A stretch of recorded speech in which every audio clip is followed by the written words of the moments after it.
네, 사랑제일교회 발 확진자가 급속히 늘면서 전광훈 목사를 둘러싼 논란이 뜨겁습니다. 우려가 예상되고 있는 상황에서 왜 집회를 또 허가를 해줬을까? 또 보석으로 풀어줬을까? 법원에 대한 원망도 커지고 있습니다. 양지열 변호사와 함께 자세한 얘기를 나눠보겠습니다. 어서 오십시오. 네, 안녕하세요. 지난 2월에 공직선거법 위반으로 이제 구속됐다가 네. 4월에 석방이 됐단 말이죠. 그때 이유는 뭐였습니까? 석방 이유. 뭐 여러 가지 이제 본인의 어떤 사회적 위치 때문에 증거인멸이나 도주 우려, 그러니까 구속 사유에 해당하지 않는다라는 주장과 함께 가장 이제 중요하게 대두시켰던 것은 건강 상태가 굉장히 좋지 못하다. 그래서 뭐 시술을 받는 과정에서 급사할 정도의 위험에 처하기도 했었다라는 그런 주장을 이제 법원이 받아들인 건데, 사실 최근에 벌어진 일련의 사태를 보면 건강이 그렇게 좋지 않았을까라는 질문을 누구나 할 수밖에 없을 정도로 좀 논란을 일으키고 있는 상황이죠. 이런 말하면 어떨지 모르겠지만 목사님이라고 해서 항상 거짓말을 절대 안 하는 건 아닙니다. 아마 옆에서 이렇게 쭉 기자로서 지켜본 바로는 뭐 둘러댈 때 막 둘러대시고 아무 말이나 던지는 분들도 계시고 했는데, 글쎄요, 건강이 나쁘다는 거는 아마 의사의 어떤 진료 같은 게 있었겠죠. 네. 그런데 그렇다고 치더라도 좀 성급하게 받아들인 게 아닌가 뒤늦은 말씀입니다만. 궁금하긴 해요. 지금쯤이면 그 판사님은 어떤 고민에 쌓여 계실까 하는 건데, 그건 뭐 개인적인 문제니까 접어놓기로 하고, 자, 집회 쪽으로 얘기를 좀 옮겨보면 8월 15일 날 그 집회가 불법 집회입니까? 아니면 합법적인 집회인데 어떻게 하다 보니까 그냥 무리하게 진행이 된 겁니까? 어떻게 봐야 됩니까? 일단 전체 규모를 봤었을 때 분명히 보건당국에서는, 그리고 서울시에서도 이 광화문에 모이지 말라고 집합금지 명령을 내렸습니다. 감염법에 의해서 이거는 막을 수 있는 거였습니다. 그런데 이제 법원에 그 30개 정도의 단체 중에서 10개 정도가 이 지금 행정명령 자체를 집행을 정지를 시켜달라. 그러니까 우리가 집회를 할 수 있게끔 해달라라고 해서 2개의 단체의 이 청구가 받아들여졌습니다.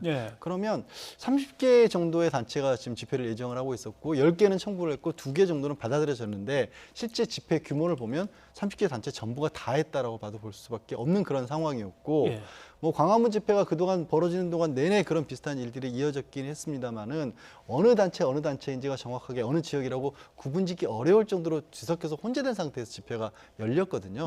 그러면 이거는 애초에 법원이 뭐 좀 경솔하게 허가를 했다고 저는 말씀드리고 싶습니다만, 경솔하게 허가를 했던 그런 합법적인 집회와는 거리가 먼 상황이었기 때문에 경찰에서도 현장에서 이미 불법적인 집회다라고 그렇게 결정을 했었죠. 자, 전광훈 씨가 이제 기소된 혐의는 선거법 위반입니다. 공직선거법 위반입니다. 광화문에서 열린 거는 선거 집회는 아닙니다만은 분명히 정치색이 아주 짙은 집회인데, 여기서 보석으로 나온 사람이 이리로 가서 참석을 하면 이게 보석 조건에 위배되는 거라고 봐야 됩니까? 저는 관련성이 있다라고도 일단 볼 수 있고요. 왜냐하면 공직선거법의 혐의라고는 하지만 거기서 특정 어떤 정치 색깔에 대한 굉장히 강력한 비판이고, 그리고 또 여기 뭐 일부에서는 정치적 표현의 자유라든가 집회의 자유 같은 것들을 얘기를 하고 있긴 합니다만, 저 자리에서 나온 얘기 중에 상당 부분은 공론화돼서 과연 정치의 자리에서 이끌 만한 그런 얘기인가. 그러니까 민주주의라는 이름으로 모든 얘기들을 다 이 공론화에서 수용하고 받아들일 수 있는 건 아니지 않습니까? 뭐 일종의 음모론에 가까울 정도 지극히 편향된 얘기들, 이런 것들은 사실 공론화에서 어떻게 보면 집회의 자유로 보호해줄 만한 가치가 있는지부터 일단 의문이 들기도 하고요. 거기에 더 나가서 말씀하신 것처럼, 지적을 정확하게 하신 것처럼, 과연 공직선거법이라는 선거가 없다고 할지라도 이게 연관이 없다라고 볼 수가 있느냐. 지극히 정치적인 색깔의 얘기가 많이 나왔다면. 더 나가서 두 번째로는 이 조건 중에 하나였던 불법적인 집회가 안 된다고 했는데, 저 상황 자체가 분명히 경찰도 불법으로 볼 수밖에 없는 상황이었고, 실제 현장에서도 경찰과의 충돌도 계속해서 이어졌지 않습니까? 그러면 그 자리에 나가서 뭔가 그 집회를 더 뭐 강하게 북돋우는, 선동하는 얘기를 했다라면 뭐 참가했다라고 보는 게 맞겠죠. 불법적인 참가를. 전광훈 목사 측 변호를 맡고 있는 이제 강현재 변호인 같은 경우 가서 5분간 살짝 연설하고 사람들 안 만나고 얼른 왔는데, 그게 어떻게 불법 집회 참여에 보석 조건 위반이 되냐. 그런데 변호사님들도 엉뚱한 얘기 자주 하십니까? 이렇게 막 둘러대면서 아니 연설을 길이만 따져도 15분간인가 연설을 갖다 막 외치면서 했고, 턱 밑으로 뭐 마스크도 내리고 사람들 막 만나고 악수하는 게 화면에 다 나오는데. 뭐 강 변호사의 입장은 이제 자문 변호사로 돼 있으니까 또 일종의 의뢰인이 이걸 대변한다라고는 하지만, 또 말씀을 하신 것처럼 저렇게 받아들이기 어려운 부분이 일단 시간부터가 좀 달랐고요. 그리고 뭐 사랑제일교회 같은 경우는 물론 전 목사가 책임이 있는지는 명확하지 않습니다. 아직까지는. 예. 다만 교인들에게도 그리고 꼭 교인이 아니라도 이 집회 자체에 대해서 많은 독려를 했습니다. 문자 같은 것들을 보내서. 예. 그러면 이게 그냥 제3집단에서 가지고 열리는 집회에 잠깐 들려서 인사만 한 정도의 수준이냐, 아니면 오히려 저 집회 자체에 대해 상당 부분 주도적인 역할을 맡은 것이냐라고 봤을 때 지금 드러나는 상황은 주도적인 역할 쪽에 오히려 더 가깝죠. 단수 참가보다는. 알겠습니다. 근데 이 참 판사를 안 해본 입장에서 잘 모르겠습니다만은 사실 보면 뻔한데 예. 광화문에 8월 15일 날 보수 우익 단체들이 중심이 돼서 집회가 열린다면 또 경찰과 대치하고 몸싸움도 벌어지고 험악한 구호도 나오고 뻔한데 요건상 이걸 뭐 집회의 자유가 있어야 되겠다. 그러니까 그 도장을 찍어서 허락을 해준다. 어떨까요? 그게 저는 그걸 참 받아들이기가 어려운 예. 게, 일단 말씀드린 것처럼 집회의 자유는 뭐 될 수도 있고 안 될 수도 있다고 봅니다.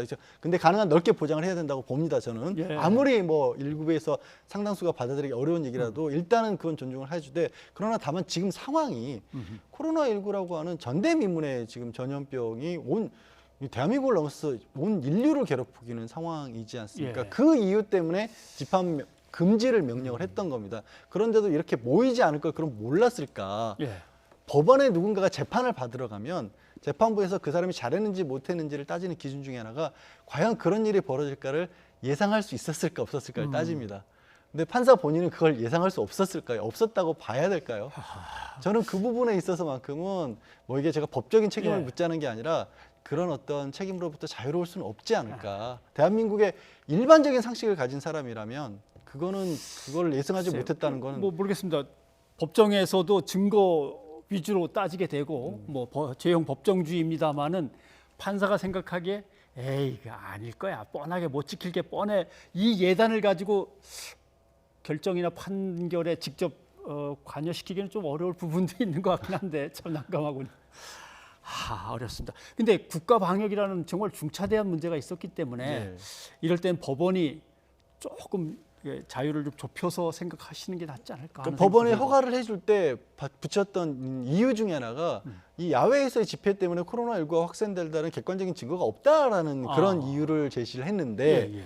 그런데 감염병 전문가분들은 다르게 말씀을 하시거든요.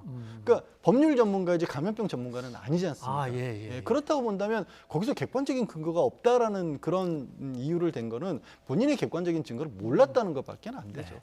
그런데 현장에서 출동해서 그 업무를 갖다 집행하던 경찰관들도 감염되는 거 보니까 야외 집회라고 해서 뭐 안심하고 그럴 건 전혀 아닌 것 같습니다. 이미 그 얘기가 나오는데 감염력 전문가분들께서 저에게도 뭐 이미 뭐 세계 여러 곳에서 나온 사례들을 보내주셨는데 예. 야외도 절대 사람 많은 곳은 알겠습니다. 안전할 수 없습니다. 그러면 아무리 봐도 보석 허가 요건을 갖다 어긴 것 같다 그러면 검찰이 이제 취소해달라고 청구를 해야겠죠. 예, 청구는 했습니다. 그 재판부가 결정하는 겁니까? 예, 그렇습니다. 이 당해 재판부에서 재판 중에 보석을 허가를 했기 때문에 보석 취소 역시 당해 재판부에서 할 수가 있고요. 예. 지금 뭐 코로나19 때문에 치료를 받아야 되는 상황이라서 뭐 불러서 심리하고 그럴 수는 없습니다만은 예. 서면으로 심리는 분명히 가능하고, 서면으로도 가능합니까? 예, 서면으로도 가능하고, 또 이건 이제 형사처벌을 정하는 건 아니지 예. 않습니까? 그리고 기왕에 구속이 됐던 상태에서 법원의 재량으로 보석을 시켜준 거기 때문에, 다만 보석 취소를 한다 그래도 치료 중이기 때문에 바로 자유의 몸이 되는 건 아닙니다. 예. 그리고 수감도 하기 어렵습니다. 그렇지만 그럼에도 불구하고 구속 상태를 일단 되돌려 놓을 필요는 저는 있다라고 봅니다. 그래서 구속 상태의 법적 신분으로 바꿔놓고, 그리고 병원 치료만을 위한 제한적인 집행 정지를 시켜주는 거죠. 그러니까 예. 지금은 보석이 취소됐기 때문에 사실상 자유로운 몸이거든요. 그러니까 이게 두 개가 뭐 어차피 코로나19 때문에 밖에서 못 나가는 거 아니냐라고 할 수 있지만 뭐 외부의 통신이 자유로울 수도 있는 네. 것이고요. 그 밖에 다른 여러 가지 면에 있어서 분명히 어쨌든 구속 상태에서 집행이 정지된 것과 그냥 바깥으로 제한 없이 풀려나가 있는 것은 많은 차이가 있기 때문에 보석은 취소시켜야 될 필요가 있다고 봅니다. 보석 취소와 관련된 결정하려면 판사가 직접 만나봐야 됩니까? 아니면 변호인만 갖고 오고 서면만 오면 됩니까? 서면으로도 가능합니다. 알겠습니다. 그런데 낮더러 가지 말라고 자가격리 대상자라고 저쪽에서 얘기가 왔더라고. 그러나 나는 여기 왔어. 예. 라고 하고 돌아갔다면 이것도 예방법 위반이 됩니까? 자가격리 대상자인 걸 본인이 알고 있으면서 이탈을 무단으로 했다면 그거는 분명히 이것도 감염법에 의해서 형사처벌까지도 가능하게 돼 있습니다. 지금은 예. 올해 초에 이 법을 강화를 해서 징역형까지도 1년 이하 가능하도록까지 강조 강화를 시키는 상황입니다. 그런 점에서 마스크를 갖다 턱 밑에 내렸다 썼다 하는 것도 다 가만히 될까요? 마스크를 쓰는 것 자체가 이제 지금 형사처벌 대상은 아닙니다만 아니고. 다만 예. 이제 어떻게 보면은 확진이 된 이후에조차도 마스크를 내리고 그러니까 본인이 지금 이게 바이러스를 가지고 있고 예. 내가 뭔가 얘기를 하게 되면 주변에 전파된다는 걸 이걸 뭘 알면서도 이렇게 이 구급차 앞에서까지 이 마스크를 내리고 통화하는 모습이 이걸 도대체 어떻게 받아들여야 될지 저도 이 부분은 법을 떠나서 잘 이해가 가지 예. 않았습니다. 아까 이현아 기자가 잠깐 나와서 얘기를 하면서도 교회에서 그래도 명단 제출이 정확하지 않은 듯하고 소극적인 것 같다라고 하는데 사실은 아다르고 어달라서 검찰이 가서 조금만 비협조하면 여러분 전부 다 잡혀갈 수 있습니다. 뭐 이렇게 하면은 뭔가 좀 제대로 팍팍 나올 것 같은데 검찰이 좀 적극적으로 안 하는 걸까요? 그러니까 사실 지난번 이제 신천지 교회에서의 문제가 굉장히 크게 터졌을 때도 여러 번 지적을 했었습니다만 예. 똑같은 일이 반복이 되고 있고 지금 의혹도 뭔가 잘못된 자료를 고의로 제출한 게 아니냐. 왜냐하면 자꾸 틀린 이름들 전혀 엉뚱하게 뭐 경남 양산에 있는 10살짜리 여자아이가 이 사랑제일교회 신도인 것처럼 명단에 올라와 있는 예. 일이 이어지고 있다면 이거에 대한 분명히 문제점이 있고 거짓 자료를 제출하는 건 감염법 명백한 위반이거든요. 그럼 그걸 근거로 해서도 충분히 압수수색 같은 강제 처분도 가능할 것이고 예. 그런 움직임만 보여도 말씀하신 것처럼 달라질 수도 있을 것 같거든요.